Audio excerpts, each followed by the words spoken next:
Bom, vamos lá, Palhano.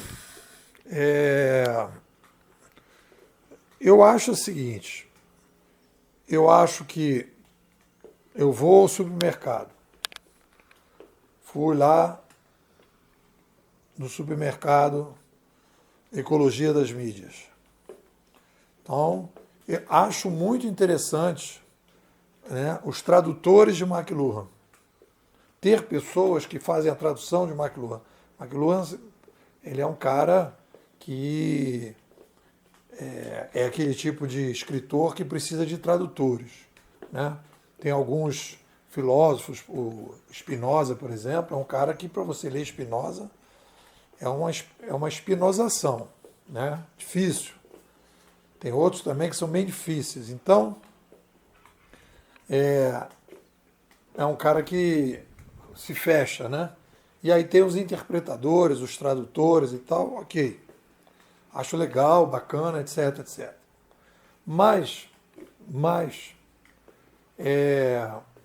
eu acho que a crise das ciências sociais, e aí eu vejo esse pessoal da ecologia das mídias, vejo outras pessoas falando outras coisas, que é a seguinte: sobrevivência é produção. Sobrevivência é. Que o cara fala de sobrevivência, uma coisa é falar de sobrevivência, mas sobrevivência é, e eu estou agora colocando essa expressão, processos de sobrevivência, né? Processos de sobrevivência tem a ver com uma coisa que é anterior à educação, é anterior ao direito, é anterior à comunicação, é anterior à informação. É tudo isso integrado para que as pessoas possam produzir. Produção. Capacidade de produzir alimento, habitação, transporte, aí vem educação, etc. Tal, tudo. Então, quando a gente fala de sobrevivência, aí nós estamos indo no objetivismo da nossa querida Ayn Rand. Nós precisamos sobreviver. Então, o que estou fazendo crítica é tudo começa daí. Quando você não começa daí, o que nós fazemos para produzir, para sobreviver, a gente começa a entrar em. É aquela visão que eu tenho do elefante e dos cegos. Se você não tem uma noção do elefante, é o seguinte: o ser humano precisa sobreviver. Para sobreviver, ele precisa produzir.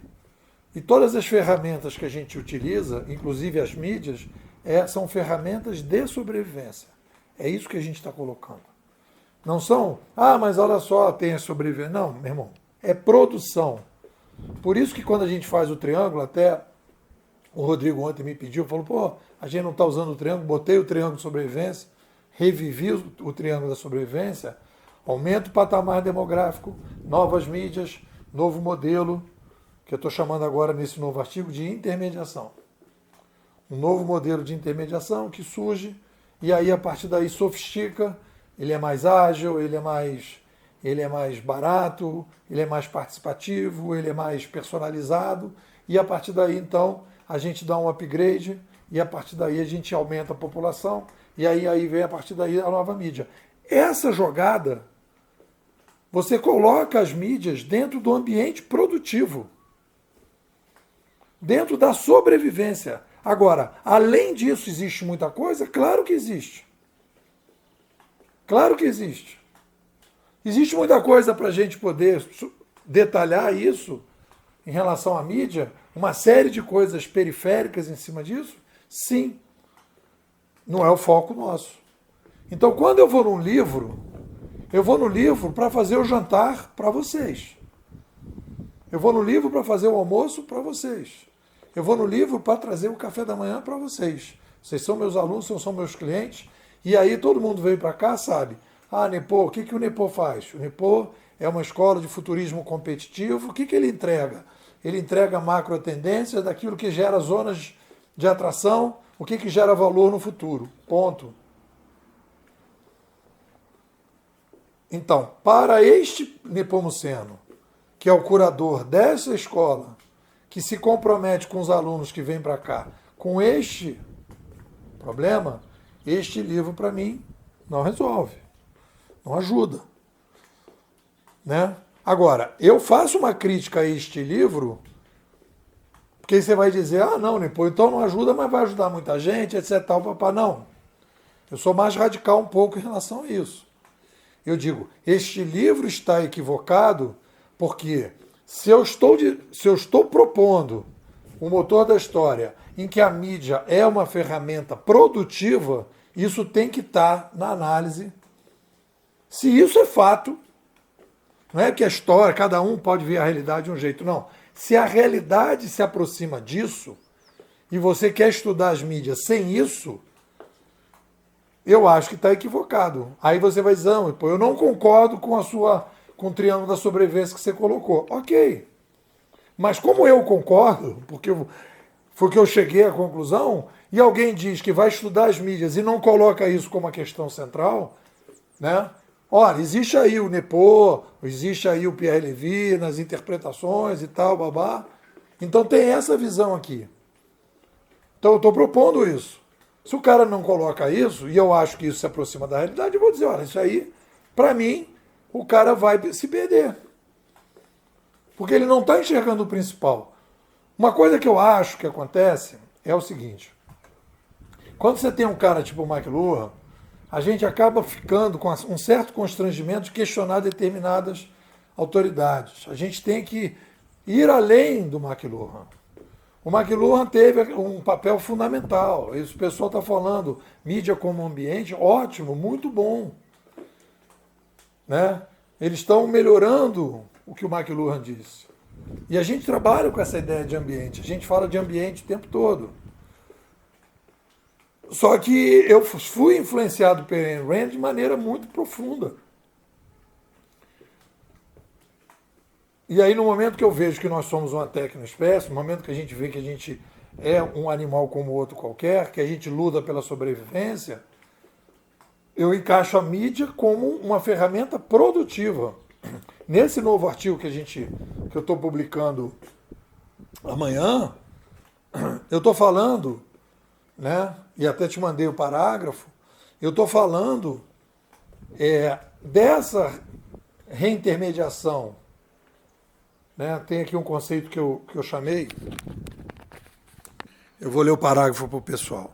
O macromodelo de intermediação é a espinha dorsal das civilizações e, quando podem ser alterados, permite que possamos criar ambientes de sobrevivências, e aí incorporando a sua sugestão, adequados à complexidade demográfica vigente. Leia-se, mais baratos, ágeis, participativos e personalizados. Eu até brinquei contigo, demorei anos para escrever esse artigo. Então, a mídia ela é uma ferramenta de sobrevivência para melhorar a produção. Existem várias outras coisas que a mídia tem como característica. Mas se a gente vai analisar e a gente vai refazer as ciências sociais, aqui temos uma proposta, que é a proposta bimodal para refazer. No momento que eu vejo essa galera, eu vejo, na minha opinião, eles não conseguiram chegar naquilo que eu acho que deveriam. Aí você vai dizer, pô, eu não concordo, acho que eles chegaram, foi bacana, etc. Eu falo, cara, está incompleto. Está incompleto. Não estão vendo o mais importante, que é a ferramenta de sobrevivência ligada aos modelos de intermediação. Tanto que você vê que mudou a mídia impressa, na sequência nós tivemos as revoluções liberais, o surgimento do que eu chamo de cooperativismo, que o pessoal chama de capitalismo. O cooperativismo surgiu a partir da mídia impressa. Porque mudou o modelo de intermediação, porque nós tivemos uma interação mais sofisticada, empoderou as pessoas. Então, esta visão de sobrevivência, ela é importante. Ela é fundamental. E aí, é aquela coisa, você vai dizer, não, mas acho que essa galera... Porque aí tem outra discussão que eu acho que é interessante, a galera diz assim, não, Nipô, cada um tem uma visão da realidade, Aí vem para o relativismo. Eu tenho uma visão, fulano tem uma visão. Não. Existem os fatos, a gente faz a análise dos fatos e a gente propõe uma visão. Você pode até dizer, não, eu acho que aquela ali é mais adequada, ok. Só que como a gente é futurista, a gente faz macro tendências. E se as macro tendências que a gente está fazendo não acontecerem, e quais são? Nós vamos ter a uberização, como tem a macro tendência, depois a blockchainização como segunda etapa, e cada vez mais nessa direção. Se isso nada disso acontecer, se as zonas de valor não forem nessa direção, né, pega tudo que a gente está falando aqui e joga no lixo. Simples assim. Joga no lixo. Viaja na maionese. Ok? Pode ser. Se acontecer, a gente vai dizer não, realmente, prognosticamos desse jeito. Prognosticamos desse jeito. Então é isso. Para mim, a visita ao supermercado desse pessoal não agregou, né, para a escola. Não colocaria esse livro como um livro de referência para os alunos, né?